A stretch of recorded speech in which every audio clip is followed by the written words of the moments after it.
Les arbres, donc c'est des êtres vivants, comme je l'ai dit, ils ont un langage, on a pu voir qu'ils ont même salué le prophète sallallahu alayhi wa sallam, et il en est de même pour les animaux qui ont parfois parlé au prophète sallallahu alayhi wa sallam. Très bien. Dans le Coran, on remarque qu'il y a eu des prophètes qui ont aussi parlé à d'autres créatures d'Allah que les êtres humains. On va citer ici le verset 16 de la sourate 27 avec Sulayman, Salomon. Quand Allah dit, et quand Salomon hérita de David, il dit, « Ô homme, nous avons été initiés au langage des oiseaux, sans compter tous les autres bienfaits dont nous avons été gratifiés. » C'est là en vérité une insigne faveur. Donc Sulayman, on sait qu'il parlait aux oiseaux. Et puis on a aussi l'histoire de la huppe, la hudhud, dans la sourate An-Naml, la sourate les fourmis. Hein. Bon, tout ça, ça peut paraître étrange, mais on en retrouve aussi des traces dans le Coran, au-delà des hadiths et des miracles du prophète Mohammed sallallahu alayhi wa sallam. Hein. Et peut-être qu'un jour, on saura décrypter le langage des animaux et qu'on comprendra ce qu'ils disent. Et peut-être qu'un jour, qu'on va pouvoir décrypter le langage des arbres, des oiseaux, de la nature, et on comprendra ce qu'ils sont en train de nous dire. Peut-être. Puis ce jour-là, nous les musulmans, on dira « Ah, on savait, nous, de toute façon, c'était écrit dans le Coran, vous voyez ?»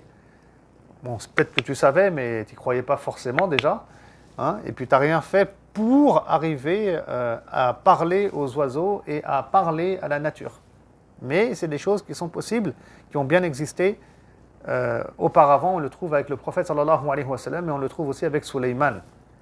Donc c'est quelque chose aussi, je pense, wallahu ta'ala a'lam, Dieu reste savant, quelque chose peut-être qu'on pourrait acquérir à travers un développement des sciences profanes. Je dis bien peut-être, Dieu reste savant. Alors pourquoi je dis ça? Aujourd'hui, il y a des livres qui sont écrits par rapport au langage des arbres. Aujourd'hui, on arrive à décrypter le langage des arbres. C'est hallucinant. Avec des machines. Alors, ils ne parlent pas le français. Hein. D'accord, ils ne parlent pas une langue humaine. Mais on arrive à connecter des machines. Je crois que c'est les Allemands qui sont bien avancés dedans, qui vont faire des graphismes comme ça, hein, en fonction de l'arbre et ce qu'il dit. On sait aujourd'hui que les arbres ont des émotions, que c'est des êtres bien vivants. Vraiment, il y a des bouquins qui ont été écrits dessus. Vous voyez, donc la science, elle avance un peu. Vous voyez, elle avance un peu. Peut-être qu'un jour, ces ondes-là envoyées par les arbres qu'on arrive à capter et à comprendre, peut-être qu'un jour, on va réussir à les déchiffrer et à comprendre leur langage. Peut-être, je dis bien. Tout est possible, yani, subhanallah. Des fois, on parle dans les signes de la fin des temps d'arbres qui vont s'exprimer, etc. Ben, peut-être que c'est une science qui existera à ce moment-là. Allahu ta'ala a'lam. Il y en a qui me disent, je suis fou, c'est pas possible. Ben, Internet, c'était impossible aussi. Quand j'avais 12 ans, on me disait, Internet, voilà, ça va être quoi? Tu pourras parler, communiquer sur toute la planète, donner un cours, etc. C'était impossible. Fut un temps, il y a quelques siècles en arrière, si tu disais aux gens qu'il y aura des avions, ben, les gens, ils auraient rigolé. Oui, mais pourtant, tout a bien existé. Donc, c'est des choses qui sont possibles. Et Allah subhanahu wa ta'ala reste savant. Et en tout cas, dans le Coran, on en a des traces. Et c'est des choses qui ont bien existé à l'époque du prophète sallallahu alayhi wa sallam. Même les pierres parlent. On sait par exemple que la montagne d'Uhud, elle a des émotions, elle a des sentiments. Le prophète sallam, il a dit la montagne d'Uhud est une montagne qu'on aime et qui nous aime.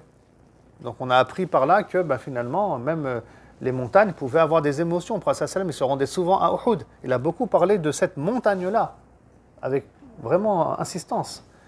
On sait aussi, si on se réfère au verset 1 à 5 de la sourate 99, Allah dit « Lorsque la terre entrant dans sa dernière convulsion tremblera, lorsque mettant à nu ses entrailles, elle se videra.